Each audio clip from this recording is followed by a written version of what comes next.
লড়াই আমাদের শেষ হয়নি। সুষ্ঠু একটা নির্বাচন আদায় করার জন্য আরো অনেক লড়াই আমাদের সামনে রয়ে গেছে। সেখানে কালো টাকা আর পেশি শক্তি আগামীতে যেন আমার ভোটের অধিকার কেড়ে নিতে না পারে। এখন থেকে হাত মজবুত করতে হবে, বলে দিতে হবে আমরা মানুষ, আমরা সাধারণ কোনো প্রাণী নই যে তোমাদের টাকার কাছে বিক্রি হব। আমরা আর কালো টাকার মালিকদেরকে বরদাস্ত করব না। আমরা ক্লিন হার্ট সম্পন্ন মানুষ আগামীতে আমাদের দেশের শাসন ক্ষমতায় দেখতে চাই। আমরা কথা দিচ্ছি, আপনাদের দোয়ায়, আপনাদের ভালোবাসায়, আল্লাহ তাআলার ইচ্ছায় যদি এই দেশ পরিচালনার দায়িত্ব আমাদের হাতে আসে, ইনশাআল্লাহ আমরা দেশের মালিক হব না, আমরা কসমকে বলছি আমরা দেশের সেবক হব ইনশাআল্লাহ। সেদিন যদি জনগণের সেবা করতে পারি, যদি সেদিন জনগণের প্রয়োজনে তাদের ডাকে সাড়া দিতে পারি, তাহলে আমরা আমাদের জীবনকে সার্থক মনে করব। এমন একটি বাংলাদেশ গড়ার প্রত্যাশায় সকলকে পাশে চাই, সকলকে সাথে চাই, সকলকে বুকের ভিতরে চাই এবং জনগণের বুকের ভিতরে আমাদের জন্য একটু দয়া মায়া ভালোবাসার জায়গা চাই।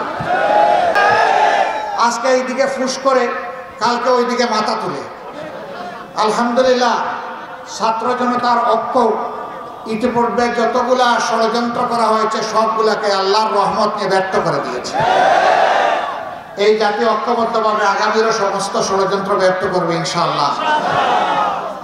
আগামীকাল কর্মী সম্মেলনে বক্তব্য রাখবেন বলে মাঝখানে ঝিনাইদহ সংক্ষিপ্ত আকারে ভালোবাসার নিদর্শন স্বরূপ এখানে সব প্রচার প্রচারণা কিছু হয় নাই, তারপরও স্বতঃস্ফূর্তভাবে আমাদের এই হাজার এবং তাকে সসম্মানে জোয়ারেলায় বিদায় দেওয়ার জন্য আমরা এখানে সমবেত হয়েছি।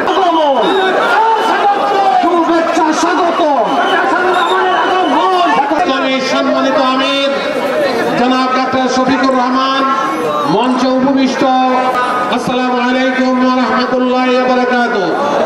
আজকে আমাদের সবচেয়ে বড় খুশির বিষয়, মানবিক সমাজ কায়েমের জন্য, রাষ্ট্র কায়েমের জন্য যে যাত্রা ঝিনাইদহের মাটি থেকে আবার আমরা দ্বিতীয়বার আমির জামাতকে শুধু এতটুকু বলতে চাই, আজকে সারা দেশের মানুষ বাংলাদেশ জামাত, আমার বিশ্বাস সরকার আপনার কথা শুনবে এবং এই ঝিনাইদহবাসীর কিছু সমস্যা আছে। বিশ্ব ইসলামী আন্দোলনের অন্যতম সিপাহী